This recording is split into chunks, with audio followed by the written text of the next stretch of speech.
अस्सलाम वालेकुम स्टूडेंट, आप देख रहे हैं मेरे यूट्यूब चैनल तालीम और तरबियत की दुनिया। मैं हूं मोहम्मद यासिर इकबाल। स्टूडेंट, क्वेश्चन जो एक्सरसाइज 2.1 है उसका क्वेश्चन नंबर जो है 4 है। वो कह रहा है कि if it takes 5 second to recite kalma pak once, how many hours will it take to recite kalma pak 1 million times? Convert hours into days and write the answer in standard form. Round off the answer discarding the decimal point. अब वो कह रहा है कि भाई कलमा पाक को रिसाइट करने के लिए, एक दफ़ा पढ़ने के लिए 5 सेकंड रिक्वायर्ड है। अब वो कह रहा है कि ये बताएं कि जो अगर उसी कलमा को वन टाइम के बजाय अगर 1 मिलियन टाइम यानी 10 लाख बार पढ़ा जाए तो उसमें कितना टाइम लगेगा। तो देखो, लाजमी बात है कि मैंने लिख दिया time required for one time recitation 5 second है, तो time required for 1 million time recitation that is equal to 5 multiply by 1 million. 1 2 3 4 5 6 इन इसके साथ जीरो आ जाएंगे, तो हमारे पास क्या हो जाएगा, ये इतने सेकंड आ जाएंगे हमारे पास। अब हमने उसने हमें क्या कहा है कि इसको टाइम को आपने चेंज करना है, कन्वर्ट आवर्स इनटू डेज। उसने हमें नंबर ऑफ आवर्स में कहा हुआ, अभी हमने सेकंड नहीं किया। पहले वो कह रहे हैं कि टाइम रिक्वायर्ड इन आवर्स। पहले हम क्या करेंगे, time REQUIRED required in HOURS, time required in hour. अब देखो, हमें क्या करना है कि यानी जो टाइम है वो हमें कितने यानी घंटों में से चेंज करना है। तो घंटों में चेंज करना है, तो इसी वैल्यू को आपने क्या करना है कि ये आ गया जी 5000 3, फिर 3 जीरो और डाल दें और इसको डिवाइड करें 3600 से। 3600 तो ये क्या हो जाएगा, आवर्स में चला जाएगा। क्यों कि एक घंटे में 3600 सेकंड होते हैं, यानी एक मिनट में 60 सेकंड और एक घंटे में 60 मिनट। तो 60 इंटू 60 3600। तो आपने ये वाले दो जीरो को इन दो जीरो से कैंसिल करते हैं, हम डिवाइड कर लेते हैं पहले। 5 के साथ पीछे 4 जीरो बच गए और उसको डिवाइड कर देना आपने 36 से। तो ये आपके पास आ जाएगा जी 1388.888। लास्ट में 9 है तो इसे मैं राउंड ऑफ करके 8 क्या कर दूंगा, 9 आवर्स में चेंज कर दूंगा। अब वो कह रहा है कि जो घंटे आए हैं उनको डेज में कन्वर्ट करो।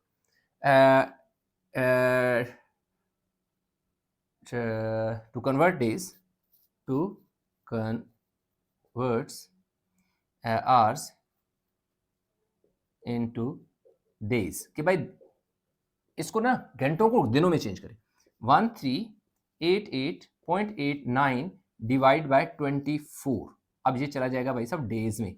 क्यों कि एक घंटे में सॉरी एक दिन में 24 घंटे होते हैं, इसलिए इसको 24 से डिवाइड कर रहे हैं। तो डिवाइड कर दो 24 से, तो हमारे पास आंसर आ जाएगा 57.87 days and this is the final answer. तो ये हमारे पास क्या हो गया भाई, डेज आ गया। यानी आप इसको 50 यानी कि आप यूं भी लिख सकते हैं that is 58 days, like approximately equal to 58 days. 57.87 like मतलब जो 58 डे है वो पूरा नहीं होगा, ऑलमोस्ट शाम तक यानी कि हो जाएंगे काम। तो यूं क्वेश्चन जो 4 था वो हो गया, कंप्लीट हो गया। इसमें कोई कन्फ्यूजन है स्टूडेंट तो नीचे आपको जो है कमेंट में पूछ सकते हैं। हम इसके साथ ही अगला क्वेश्चन स्टार्ट करेंगे, क्वेश्चन नंबर जो 5 है। अच्छा, तो स्टूडेंट क्वेश्चन नंबर अगर 5 की बात करें, कह रहे हैं distance between earth and sun is 9.3225600 in 10 raised power 7 miles if speed of light is approximately 1.86000 into 10 raised power 5 miles per second, how long does it take for a light to reach the earth? Convert the answer in minutes, writing in standard form. अब वो कह रहा है कि ज़मीन और जो है ना सन है, यानी कि अर्थ और सन के दरमियान जो डिस्टेंस है वो इतना डिस्टेंस है, ठीक है। और अगर स्पीड ऑफ लाइट इतनी हो तो बताएं कि स्पीड ऑफ लाइट अगर इतनी हो तो उसको जमीन तक पहुंचने में how long does it take for light to reach that, कि भाई अगर इतना फासला हो सूरज और क्या है, यानी कि अगर फर्ज किया हमारे पास यूं यहाँ सन है और यहाँ पे हमारे पास क्या है, अर्थ है। ये एस सन है और ये अर्थ है। तो कह रहा है कि इन दोनों के दरमियान ये जो है ना, ये डिस्टेंस कितना है, 9.32560 10 raised power 7, इतना डिस्टेंस है। अब वो कह रहे हैं अगर जो लाइट है उसकी स्पीड इतनी हो तो बताएं कि यहाँ सन से अर्थ तक जो है पहुंचने में, सन से अर्थ तक पहुंचने में कितना टाइम, यानी लाइट को कितना टाइम लगेगा, ये हमने फाइंड करना है। और कह रहा है कि इसको स्टैंडर्ड मिनट्स में चेंज करना है और साथ आंसर स्टैंडर्ड फॉर्म में लिखना है। तो टाइम हमने फाइंड करना है, फार्मूला लगेगा s is equal to v t होता है, हमें टी चाहिए तो वी इधर मल्टीप्लाई हो रहा है, इधर आके डिवाइड होगा, मैंने प्रॉपर सीक्वेंस में लिख दिया टी को इस तरफ और एस और वी को इधर लिख दिया। तो अक्सर कहते हैं कि भाई ये इधर आया ये इधर गया तो साइन चेंज नहीं हुए। अगर आप दोनों की का ऑर्डर शिफ्ट कर देते हो, यानी इस साइड वाली वैल्यू इधर लिख देते हो, लेफ्ट वाली राइट और राइट वाली लेफ्ट कर देते हो, तो फिर साइन चेंज नहीं होता क्योंकि दोनों शिफ्ट हो रही होती है। टी इसी तरह एस की जो डिस्टेंस था उसकी वैल्यू पुट कर दी और जो स्पीड है उसकी भी वैल्यू पुट कर दी। अब रही बात कैलकुलेशन की, तो अब हम कैलकुलेशन साथ साथ करेंगे और मैं एक्सप्लेन भी करता जाऊंगा। तो मैंने सिंपल क्या करना है, वैल्यू टाइप करनी है जो ऊपर पहले लिखी हुई है 9, फिर पॉइंट का बटन 3 2 2 5 जो 6 है और 2 0 है। ये 10 की पावर 7 और 10 की पावर 5 इसको मैं कुछ भी नहीं किया, सिंपल मैंने क्या टाइप किया 9.3 225600 टाइप किया, फिर डिवाइड का बटन प्रेस किया। अब मैं वैल्यू लिखूंगा 1.86 और आगे 3 टाइम 0 है वो 3 टाइम 0 टाइप करके इंटर कर दूंगा। इसको मैंने अभी 10 वाली वैल्यू को नहीं छोड़ा, नहीं छेड़ा। तो ये मेरे पास आ गया जी, मेरे पास t इज इक्वल टू क्या आ गया जी 5.012 ऐसे है, तो मैंने इतने लिख लिया 5.012, चलिए पूरी वैल्यू लिखते हैं 0 1 2 1 2 9 0 3 2 मेरे पास आ गया। और इनटू 10 की पावर देखें क्या है 7 है, 7 लिख दिया।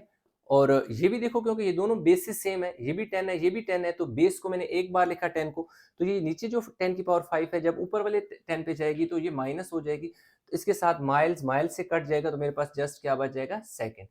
तो अब मेरे पास t is equal to 5.012129032 into 10 raise power कितनी आ गई 2 सेकेंड आ गया। तो असल में 10 रेज पावर 2 का मतलब ये हुआ कि हमारे पास 100 है। तो t इज इक्वल टू, आप इसको पहले स्टैंडर्ड में चेंज कर लें, लेटर ऑन हम इसको क्या करते हैं कि बल्कि ऐसा करते हैं कि हम पहले उसको एक सेकेंड क्यों ना हम पहले इसको डिवाइड कर लें। ठीक है जी, पहले हम इसको डिवाइड कर लेते हैं कैसे 60 से। अच्छा, इसके नीचे ना मैं यहाँ पे क्या कर लेता हूँ 60 डिवाइड भी कर लेता हूँ। अब 60 पे जब डिवाइड करूंगा तो ये जो सेकंड है ये किस में चला जाएगा, सॉरी मिनट में चला गया। ठीक है, उसने क्या कहा था कि मिनट में। तो अब ये जो मेरे पास वैल्यू थी 5.012129032 डिवाइड बाय 60, तो मेरे पास जो वैल्यू आ रही है 0.0835358483 इंटू 10 रेज पावर 2 है ना, तो मैं 10 रेज पावर 2 का मतलब होता है 100, तो इसको मैं 100 से साथ मल्टीप्लाई भी कर देता हूँ। जब मैं 100 से मल्टीप्लाई करता हूँ तो t इज इक्वल टू 8.3535 35348 इस तरह लिखा, तो मैं इसको सिंपल लिख दूंगा 8.35 जो है मिनट, इसको राउंड ऑफ करके मैंने 35 मिनट कर दूंगा। तो यही टाइम मुझे रिक्वायर्ड था, तो I think that would be the final answer. ठीक है जी, ये क्या मेरे पास आ जाएगा 8.35 मेरे पास फाइनल आंसर है। टाइम फाइंड करना था तो तकरीबन 8.35 मिनट जो है लाइट जो है लेगी इस स्पीड के साथ इतना फासला तय करने में, यानी कि इस स्पीड के साथ ये डिस्टेंस कवर होगा और टाइम रिक्वायर होगा 8.35। तो क्वेश्चन होगा जी 5 भी कंप्लीट। आई होप क्वेश्चन समझ आ गया होगा, इसमें कहीं भी कंफ्यूजन नीचे कमेंट में जरूर बताइएगा। वीडियो को लाइक करें, शेयर करें, चैनल सब्सक्राइब नहीं किया तो चैनल जरूर सब्सक्राइब कर लें। तो इंशाल्लाह मिलेंगे नए लेक्चर के साथ, तब तक अपना बहुत सारा ख्याल रखिएगा। अल्लाह हाफिज़।